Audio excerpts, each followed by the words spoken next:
All right, back here at the spring training roundtable alongside Paul Hoynes, Bud Shaw. I'm Zack Meisel with cleveland.com. Guys, let's talk about the starting rotation. Tale of two halves last year. First part of the season, it was a revolving door. We saw guys get sent to AAA and come back up. At some point, they had only 2 or 3 starters on the rosters. They kind of manipulated the bullpen and how they used it.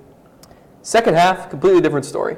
Second best ERA in the American League after the All-Star break. They're going to bring back all those guys again.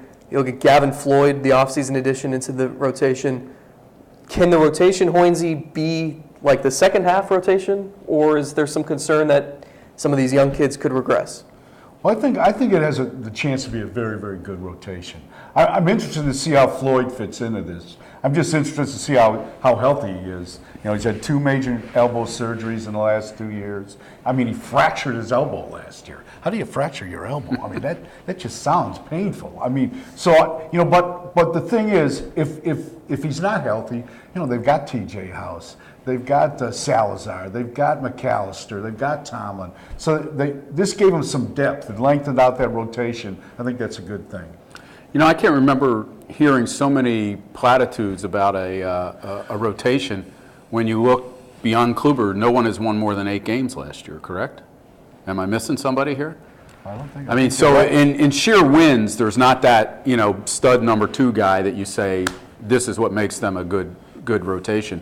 But those numbers are so convincing from the second half that I think, given their age, and hey, I'm a big Mickey Callaway fan. I mean, I've seen nothing but good things from rotations that he's dealt with and guys that he's helped. So, I mean, I'd like to think that you're right, Paul, that there's going to be a good chance of these guys at least coming close to repeating that, if not exactly what they did in the second half. I do feel like we're having a similar conversation now as to the one we had a year ago at this time, when you thought Salazar could be behind Masterson as the number 2 guy. Right. Trevor Bauer could be a number 3, you know, Kluber and McAllister after that.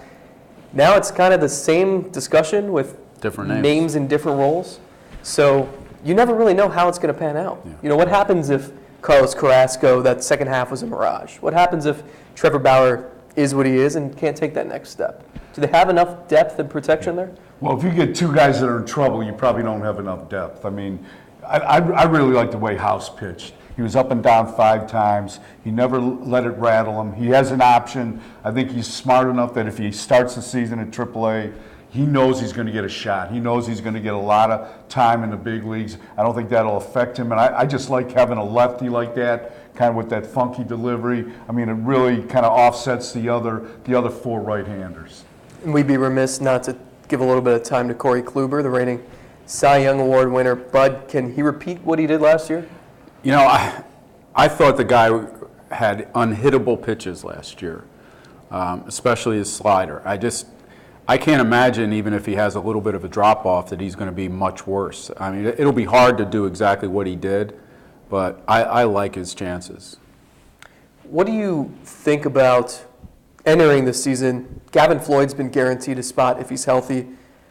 You've got Bauer in there probably, Kluber, Carrasco. The 5th spot's going to come down to McAllister, Tomlin, TJ House, Danny Salazar, probably between House and Salazar. How do you see that shaking out? I think Salazar, you got to give him a shot. The guy throws 100 miles an hour.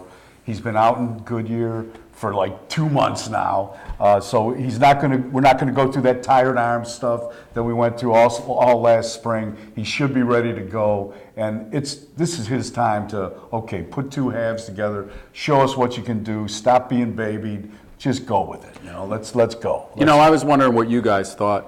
You know, that there's a stat that I think they struck out more hitters than any American League team in how many, 50 years or something, some crazy number.